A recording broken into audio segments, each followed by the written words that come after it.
Hello, and welcome to HHH, the podcast where we talk about those horrible humans in history. I am your host, Angela Pearson, and if this is your first time tuning in, welcome. We are so excited to have you here with us today. And if you've been tuning in with me from the beginning or even for a while now, thank you so much for your support. I really do appreciate it. I hope you've been enjoying all of these horrible human in history stories, and we're just getting started. I've said this before, but I do this as a hobby. This is something I do for fun, just to kind of keep up on history because what I got my master's degree in, but I also just really love telling stories. So thank you so much for tuning in and supporting me with that. And before we get into today's episode, just a quick reminder to like and subscribe to the channel. Also, make sure you are sharing this with anyone you think who would enjoy history or true crime or both of the above. So make sure you're sharing this with friends. And also, I love hearing from you guys. So I want to know who you want to hear about because I love talking about who you want to actually hear about. So send me suggestions, either comment below or send me a message on my social media. There's Horrible Humans in History on Instagram and Facebook. But with that being said, today's episode is actually a suggestion. So quick shout out to Robin for suggesting our Horrible Humans in History today. And notice I said humans. We have two. Today, we are diving into the dusty roads and bullet-ridden hideouts of America's most infamous outlaw couple. That's right. We're talking about Bonnie and Clyde. So let's set the scene here. Bonnie Parker and Clyde Barrow, which, by the way, I hadn't ever heard their last names until I started doing research. So it's Bonnie Parker and Clyde Barrow, two young lovers, think like Romeo Juliet style love kind of thing, from Texas, are remembered less as hardened criminals and more as tragic icons of the Great Depression. But behind the romance and the headlines, this is a story of desperation, violence, and choices that inevitably led to a very, very bloody end. So buckle up. Today we're going from their humble beginnings to their brutal, and I mean brutal, demise. Let's get into it. This is the story of Bonnie and Clyde.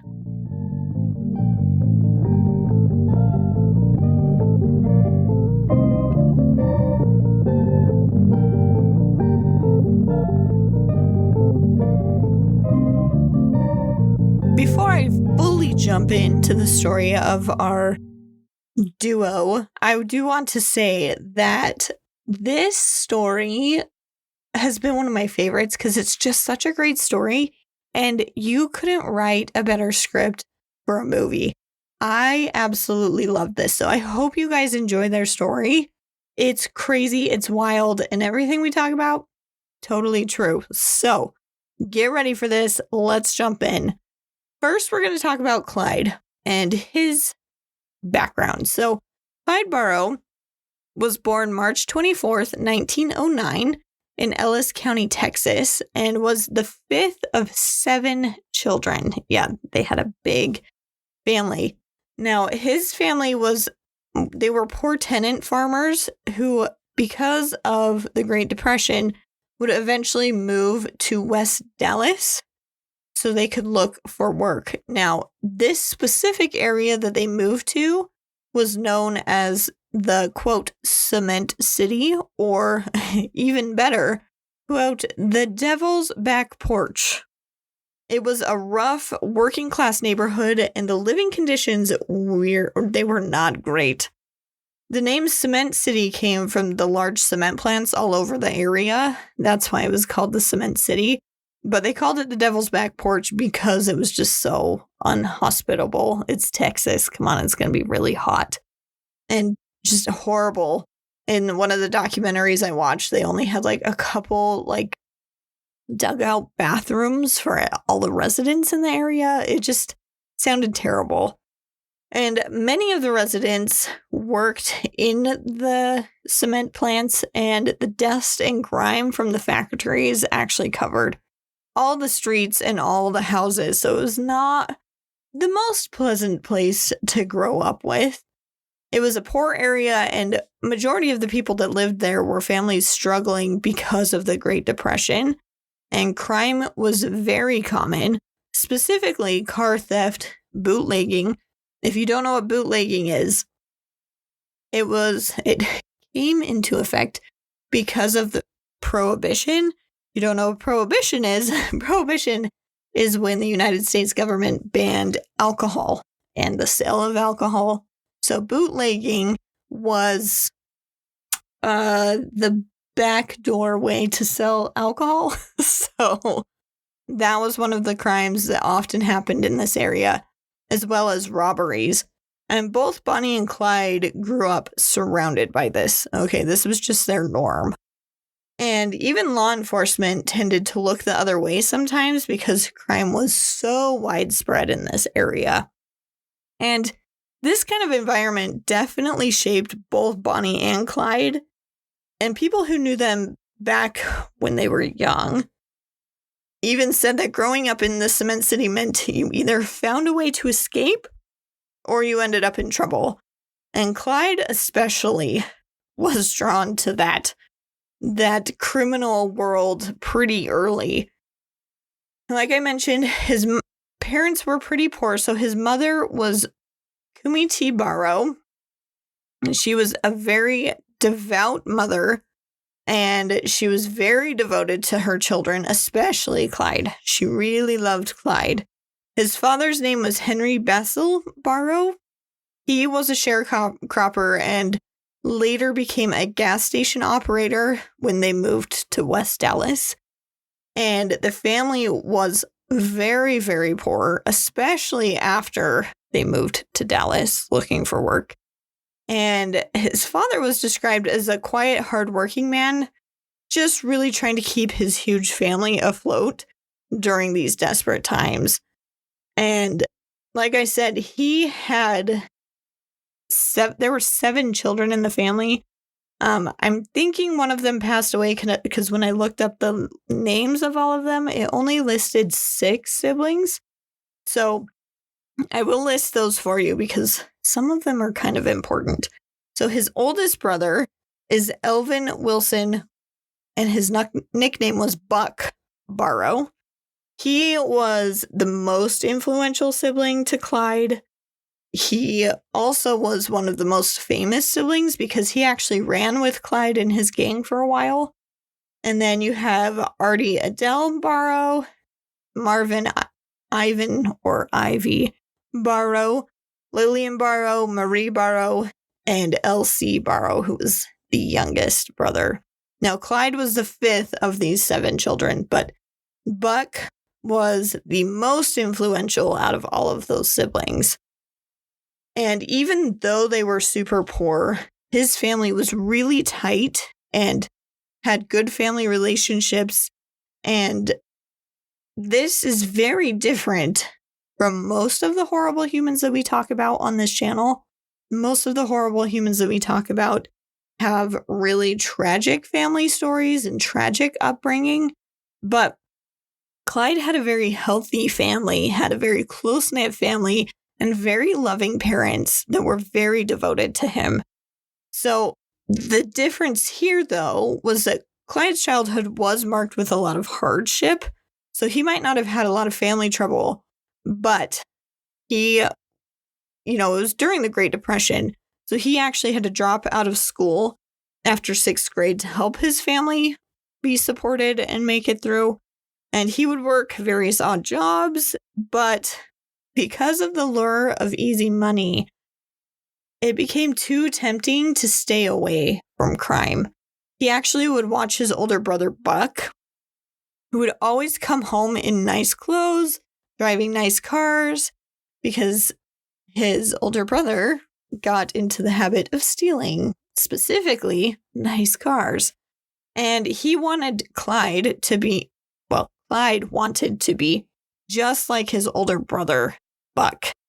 And poverty was not something that Clyde would accept. He knew he was better than that. He wanted the wealthy lifestyle.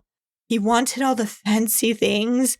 And he would do pretty much anything he needed to get that. So he started following in Buck's footsteps and started, stealing cars, robbing small stores, the kind of things that seem small at first, but grow pretty dangerous pretty fast.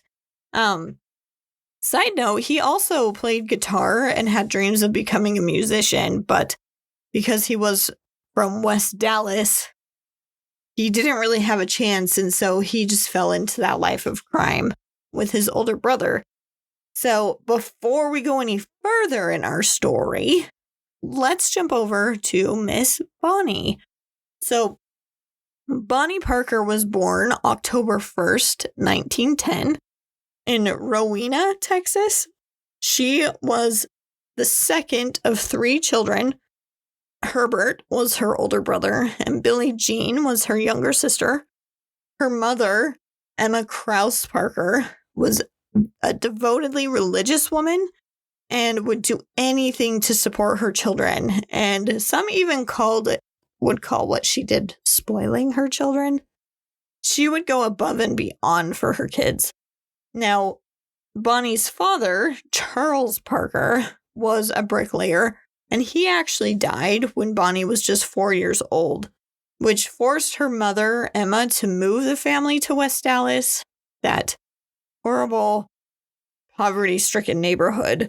And after Bonnie's father died and they moved to West Dallas, Emma, the mother, was forced to support her family by becoming a seamstress. And Emma was very protective of Bonnie and actually never gave up hope that her daughter would actually come home and live a normal life. She actually was known to beg her daughter to come home and stop doing the crazy things she was doing. But anyways, that is jumping far ahead. And anyways, so her family was very close-knit, especially after her father died. They became very, very close. And Billie Jean, her younger sister, was actually very protective of Bonnie, especially Bonnie's memory after she had passed away. Now, Bonnie was very bright. She absolutely loved poetry, which later in the podcast, I will read you one of her poems. But she was very creative, really good at creative writing, and even dreamed of becoming an actress. She absolutely loved going and seeing movies in the theater and loved seeing the glamorous ladies on the screen and dreamed of one day being exactly like them, like looking glamorous, having the glamorous lives, and the romance that went with it. So she was a bit obsessed. People close to her described her as very charming and very small. In fact, she was about 5 feet tall, which is so tiny. My sister, littlest sister, is around that height. That is teeny tiny. And she was also very petite and very unassuming in her stature, but she was actually very strong and confident in her presence. So she was kind of intimidating, even though she was this tiny, tiny girl. She had dark brown hair, which she liked to style it in waves and curls, but eventually she would wear it longer. And then during her criminal time, she would cut it a little bit shorter in the fashionable style of the 20s, She had brown eyes and a very fair complexion. And like I said, she was kind of petite. And so a lot of people just ignored her, not ignored her, but like underestimated her, I would say. That's the main reason why I'm describing what she looks like, because a lot of people would have never guessed that she would be the criminal that she was, because she was just so small.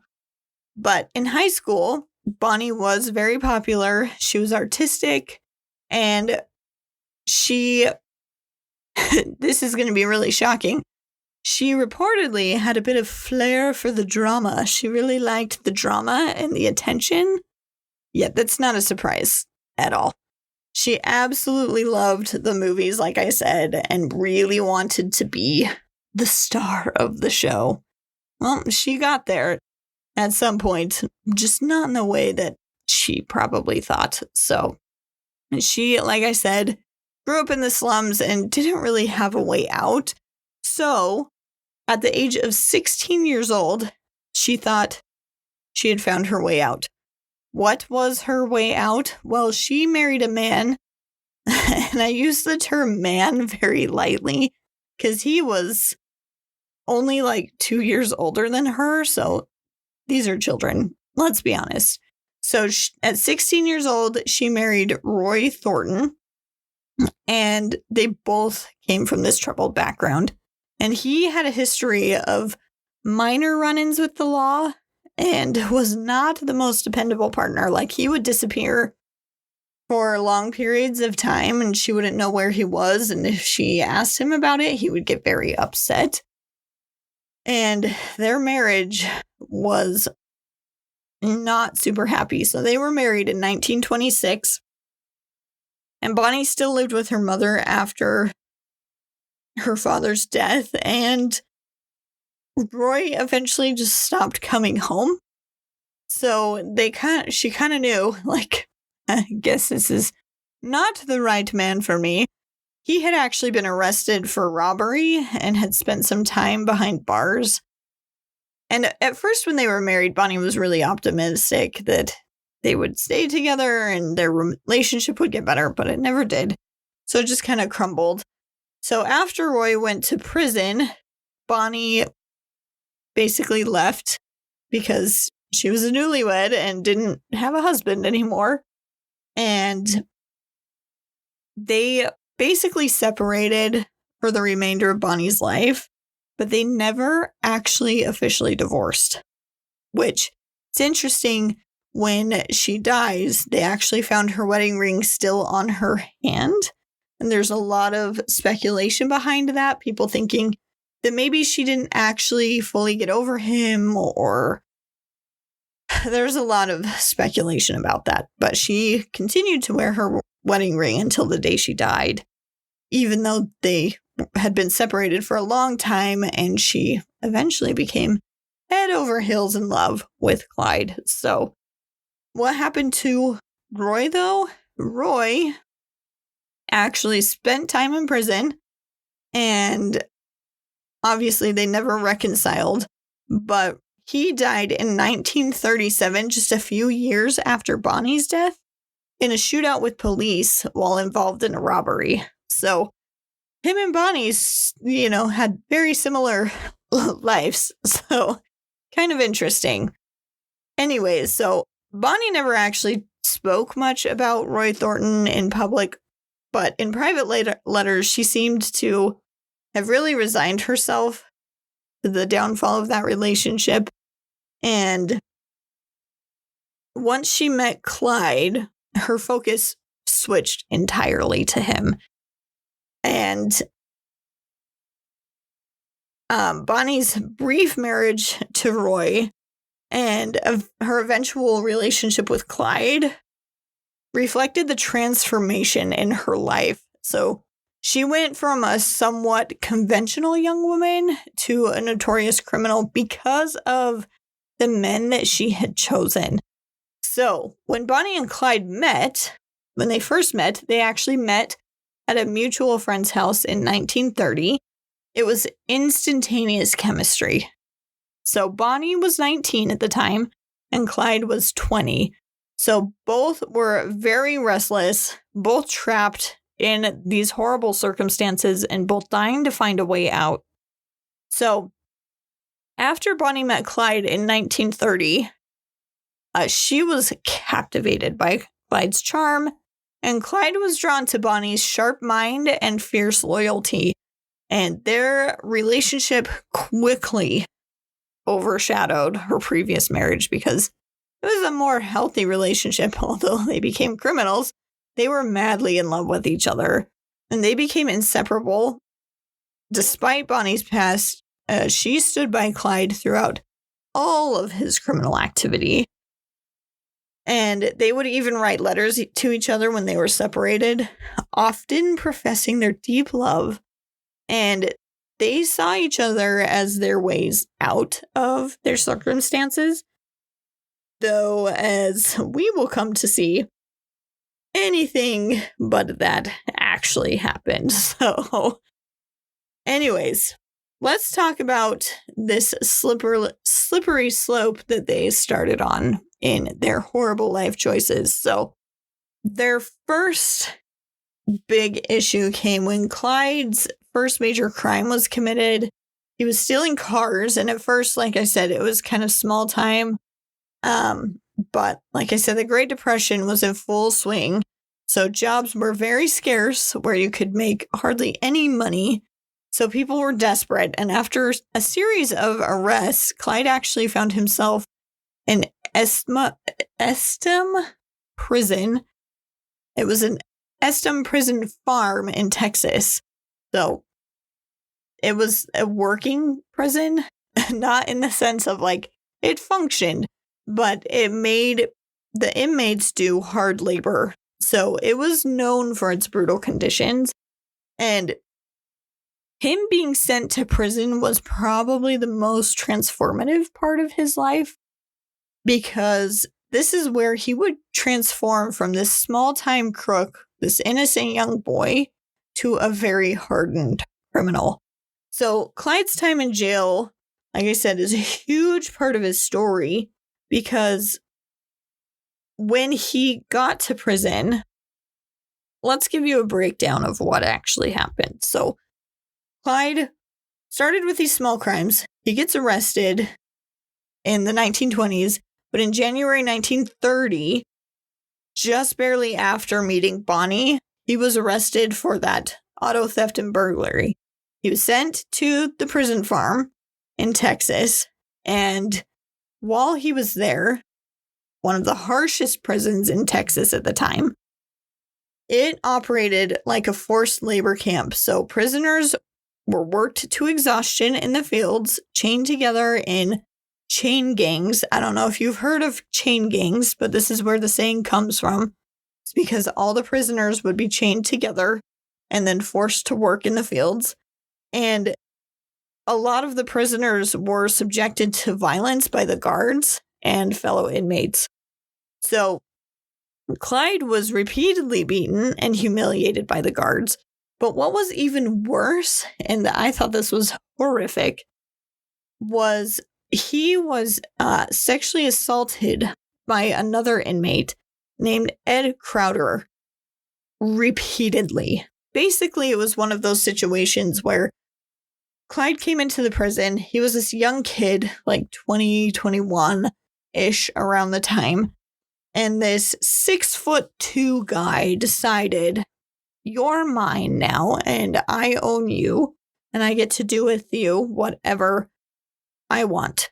And so he would frequently do those kinds of things to Clyde. Well, in an act of desperation and retaliation, Clyde one day, while he was working out in the field, actually found a steel pipe that he was able to sneak back into the prison. And he convinced Crowder to follow him in the communal toilet area.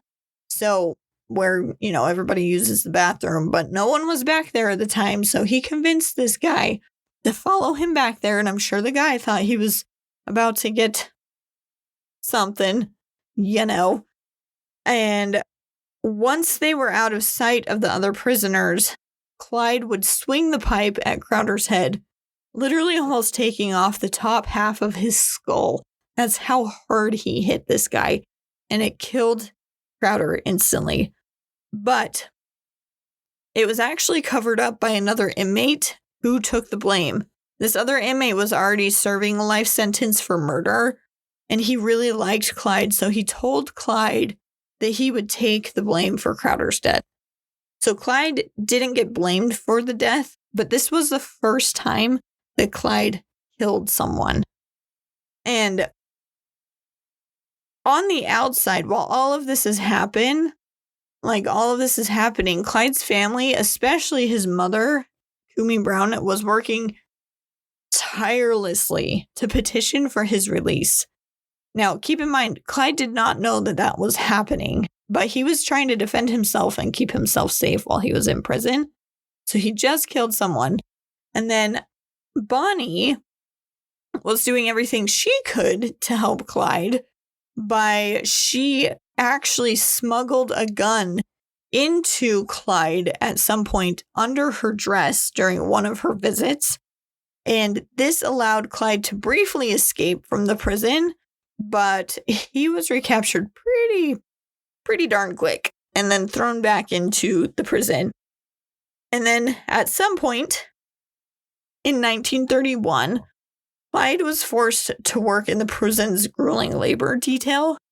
And the work was so hard and the conditions were so harsh that inmates often became physically broken, like they would become injured or heat stroke or whatever it was.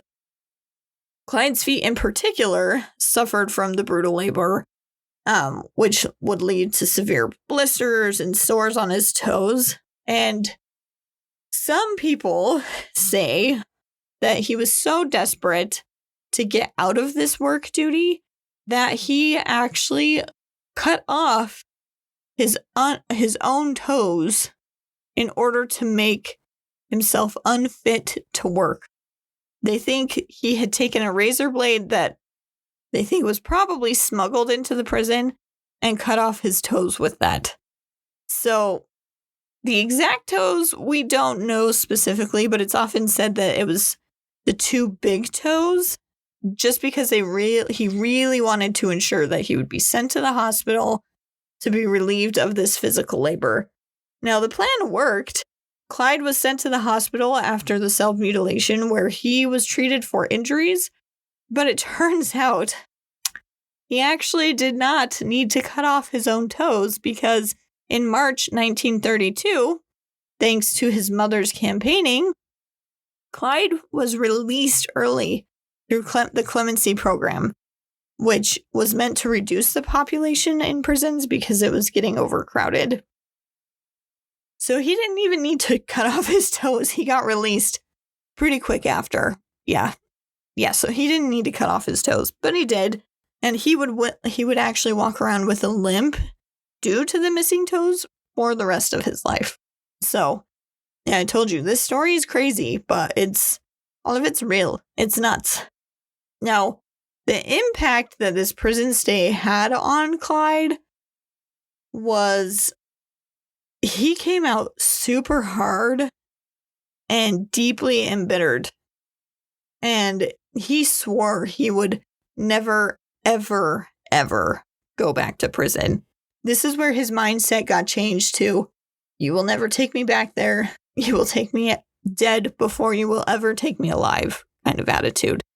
He never wanted to go back.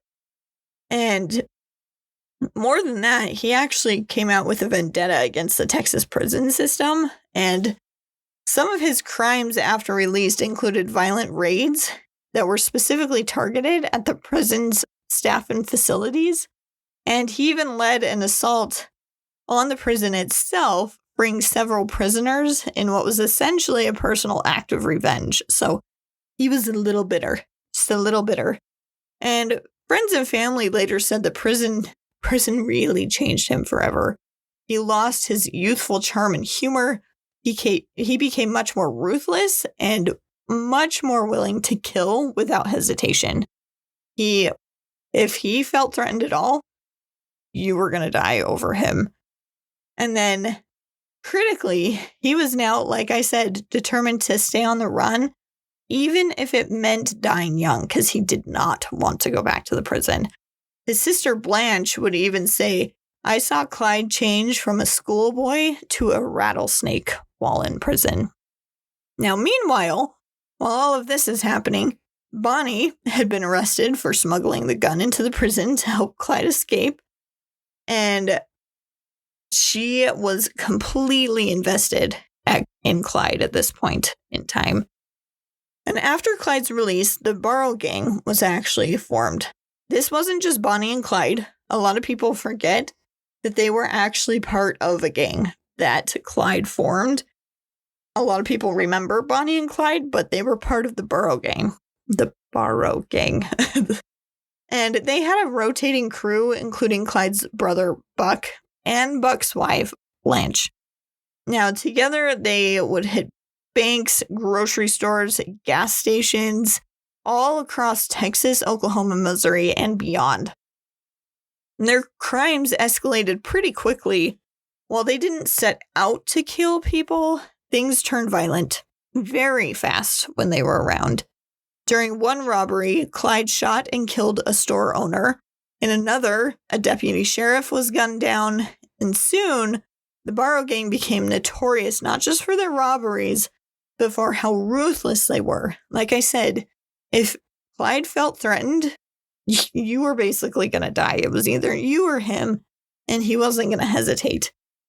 And they had to constantly move around. They had to dodge police in stolen cars that actually happened to be faster than the police cars. So the cars that they were stealing were way faster than any of the cop cars at the time.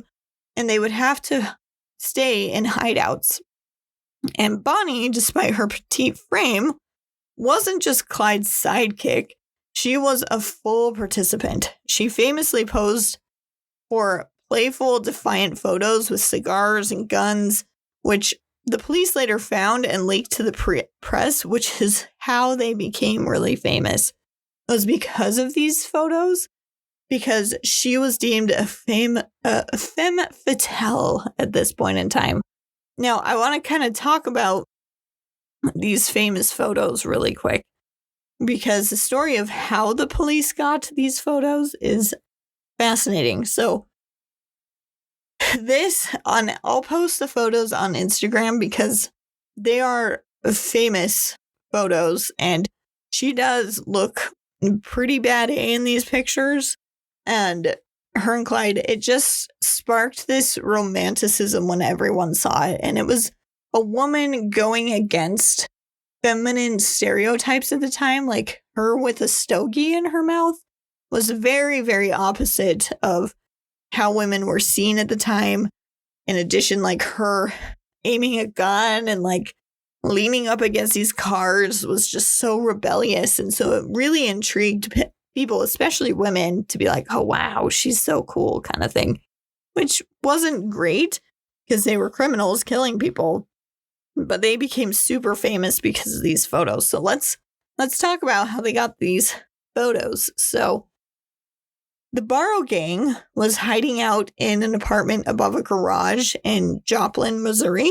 They were laying low, but because they were very young adults, they were still making a lot of noise because they were drinking and partying and basically drawing attention to themselves. So some suspicious neighbors tipped off local law enforcement who thought they were coming to deal with some random bootleggers. That's who they thought it was.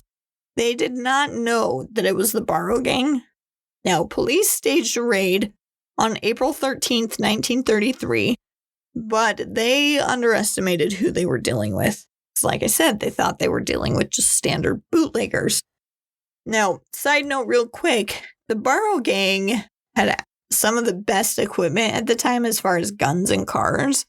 They weren't like normal criminals. Bonnie and Clyde, along with Clyde's brother Buck and Buck's wife Blanche, when the police came to raid, opened fired and escaped all the hail of gunfire coming from the police officers.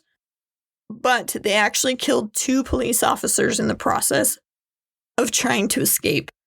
Now, in their rush to get away from the police, this is when they left a lot of their treasures behind. So they left weapons, ammunition.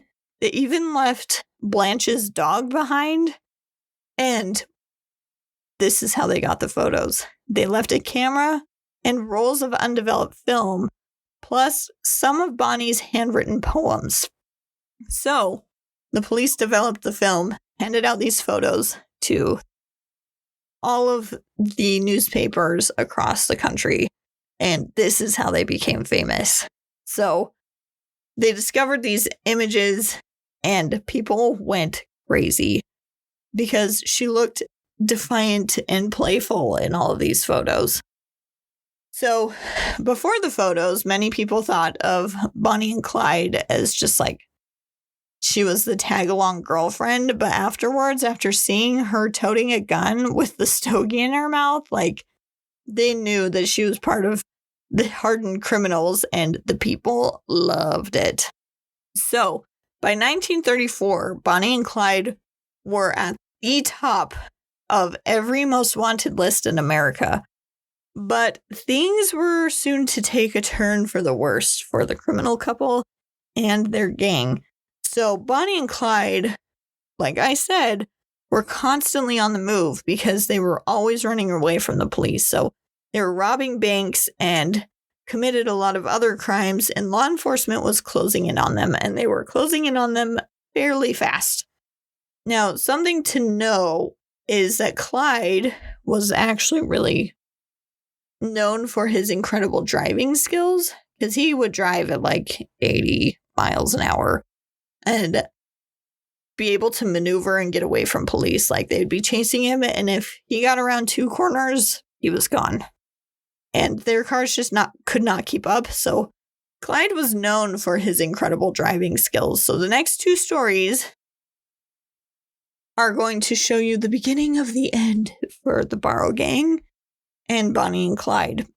And it has to do with his driving. So that's why I bring it up. It's important to know. So on April 13th, 1933, after a bank robbery in Prairie Dell, Texas, the couple, so just Bonnie and Clyde, were driving through the area in their Ford V8, which was the fastest car at the time, when things started to go horribly wrong. So what happened is, while attempting to escape the authorities, Bonnie and Clyde's car actually collided with a tree or a ditch. It kind of depends on the different accounts, different sightings, different views from observers. So it was either a tree or a ditch. Don't know which, doesn't matter. Anyways, the vehicle crashed and it overturned. Bonnie was thrown from the car and the gasoline tank exploded, causing a big fire to break out. And as a result of the crash and this fire, Bonnie actually suffered severe burns, mostly over her legs, which were burned quite badly. I'm guessing she probably had a lot of third, fourth degree burns on her legs. But we don't know for sure because she couldn't go to the hospital. So the fire left a lot of scars on her legs and she was badly injured. But they were able to escape the crash with Clyde's help. So after the crash, Bonnie and Clyde had to lay low to recover. And Clyde helped Bonnie with all of her burns. And like I said, there were no hospitals or proper medical care available to them because they were on the run from the police. They couldn't go to a hospital because they would be caught. So they often relied on makeshift remedies and hiding out in remote places. So kind of a miracle she survived those burns, but Clyde really took care of her and made sure she had time to heal.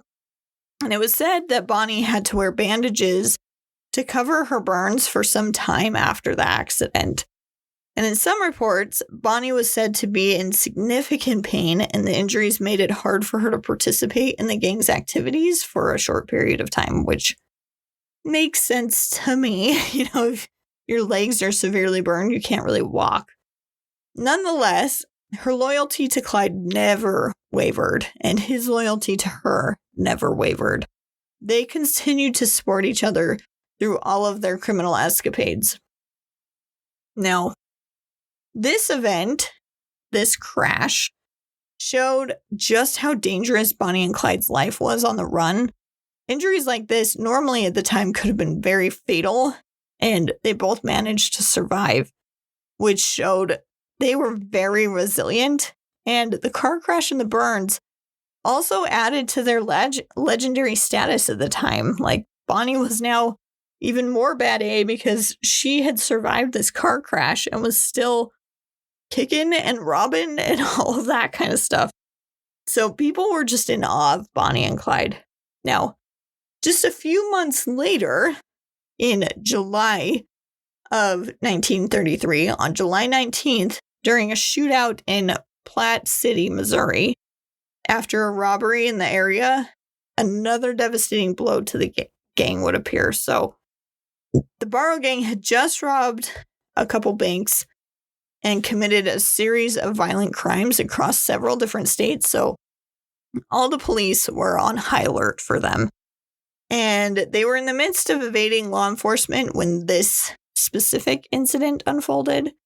So Blanche, Buck, Bonnie, and Clyde were all driving together in, again, the Ford V8. This was the car that was most famously tied to all of their crimes because it was the fastest at the time, like I mentioned. When they all became cornered by law enforcement, the gang had just robbed a bank and they were in the middle of a high-speed chase. Now, during the escape, the gang had to drive through a narrow, isolated road near Platte City. And at this point, Blanche and Buck were in the car with Bonnie and Clyde. And the police ambushed the gang, leading to a shootout. Now, Buck, who had been injured several times before during gang's escapades, he was hit again, but this time the wound was way more severe. Buck was shot in the head with basically part of his skull missing, but he survived and was conscious and was talking. Blanche was also injured, blinded by the shattered glass from the windshield when the gunfire started. It flew into her eyes, so she could not see. There's even a picture of her where the cameraman she thought was a gunman that was about to shoot her, and she's like trying to duck away because she's so terrified that they're trying to shoot her. Like, I'll find that picture too, but anyway, so she was blinded by the glass, and as they were trying to escape, Clyde also lost control of the car, leading to a violent crash in a field. And the crash was devastating, and it seemed like both Buck and Blanche might die because they were both already severely wounded. And both of them actually survived the crash, and she later described being knocked unconscious during the accident, and when she woke up, she realized how badly the gang was hurt. Buck, who had already been shot, was now in critical condition after the crash, and the combination of the gunshot wound and the injuries from the crash made his situation even more dire. And despite Buck's severe injuries, Clyde and Bonnie managed to get the gang to a nearby farmhouse where they had to hide out and tried to recover. Because like I said, they can't go to a hospital. They can't receive medical attention for any of this because they're wanted criminals. Now, Clyde attempted to get Buck some medical attention, but it was very clear Buck was not going to survive his wounds because, like I said, when he got shot, part of his head was basically missing, but he did stay conscious and coherent until he died from his injuries a few days later on July 29th, 1933. Now, his death was a huge blow to the gang. And the thing that made it so impactful is they all knew, like, death was on the line, like they could die at any moment, but they had all avoided death for so long that it seemed like it would never happen. With Buck dying, it made the possibility of death all too real for them. It made it very apparent that, okay, this is reality. we are going to die. Blanche, on the other hand, did survive. She was shaken by the events, and through several dangerous encounters with the law, she had already suffered a significant amount of trauma at this point. She did eventually get arrested. But after the crash, Bonnie and Clyde continued to evade the law, but they were even more desperate now and vulnerable. The incident had forced them to really take drastic measures, and it set off a chain of events that eventually led to their violent end in 1934. And like I said, death had always been far away idea to them, like it won't ever happen. But now it was very clear that this was their end, and this is what was going to happen to them. So, Blanche actually, like I said, was arrested, and she served her time and was released in 1939. So she wasn't in prison too long, but she did suffer for the rest of her life with those injuries. So eventually, the law did catch up to Bonnie and Clyde. And thanks to relentless detective work, and let's be honest, a few betrayals, the man behind their capture was former Texas Ranger Frank Hammer. Hammer, along with a posse of officers from Texas and Louisiana, tracked the couple for weeks. And they knew that Bonnie and Clyde had a pattern.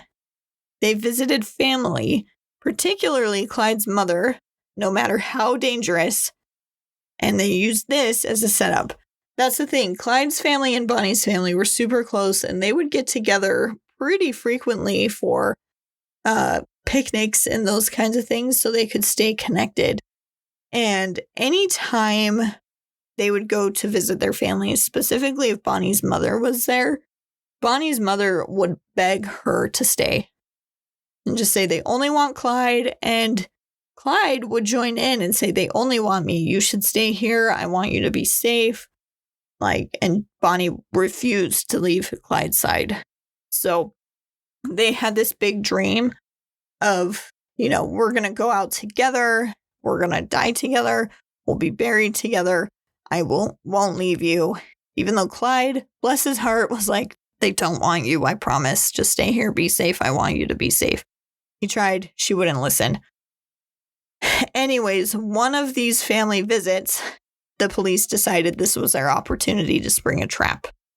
So, on May 23rd, 1934, near Gibbsland, Louisiana, Bonnie and Clyde were ambushed. So, law enforcement hid in the bushes, and I watched a documentary that showed kind of how the road was set up.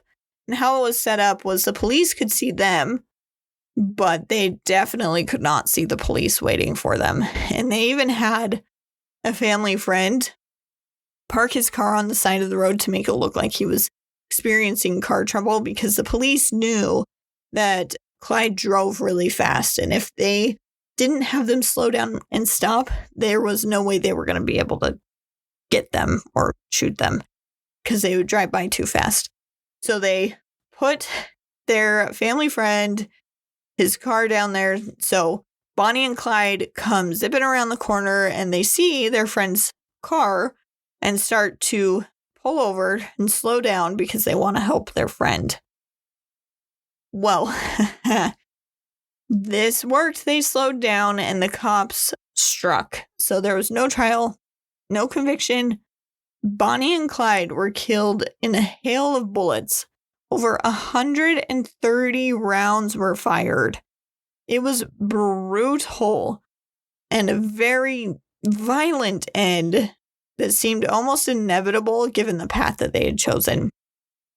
So the photos of their bullet-ridden car with their lifeless bodies slumped inside, seeing them, they are not pleasant. They were splashed across newspapers nationwide, and it was the final chapter of their story.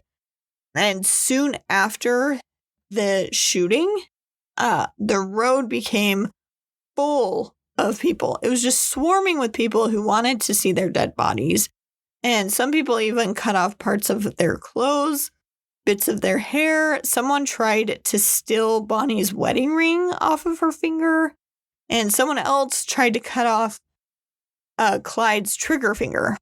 Yeah, that's how crazy people were back then. They just wanted a part of this history, and it was just chaos. And that's how famous Bonnie and Clyde were. Now, I want to read you the poem that Bonnie actually wrote before the two were killed. This is so fascinating to me. So, it's called The Story of Bonnie and Clyde by Bonnie Parker. You've read the story of Jesse James, of how he lived and died. If you're still in need of something to read, here's a story of Bonnie and Clyde. Now, Bonnie and Clyde are the Barrow gang. I'm sure you all have read how they rob and steal, and those who squill are usually found dying or dead. There's lots of untruths to their write-ups. They're not as ruthless as that. Their nature is raw. They hate the law.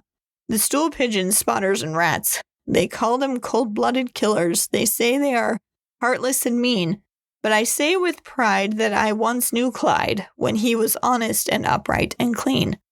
But the laws fooled around, kept taking him down and locking him up in a cell, till he said to me, I'll never be free, so I'll meet a few of them in hell. The road was so dimly lighted, there were no highway signs to guide. But they made up their minds, if all roads were blind, they wouldn't give up till the end they died. The road gets dimmer and dimmer, sometimes you can hardly see, but it's fight man to man and do all you can, for they know they can never be free. From heartbreak, some people have suffered. From weariness, some people have died. But take it all in all, our troubles are small, till we get like Bonnie and Clyde. If policeman is killed in Dallas, and if they have no clue or guide, if they can't find a fiend, they just wipe their slate clean and hand it on Bonnie and Clyde. There are 2 crimes committed in America, not accredited to the Barrow mob. They had no hand in the kidnap demand, nor the Kansas City depot job.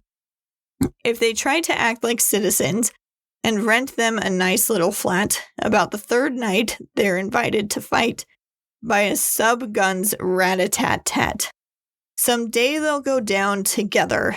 They'll bury them side by side. To few it'll be grief, to the law a relief. But it's death for Bonnie and Clyde.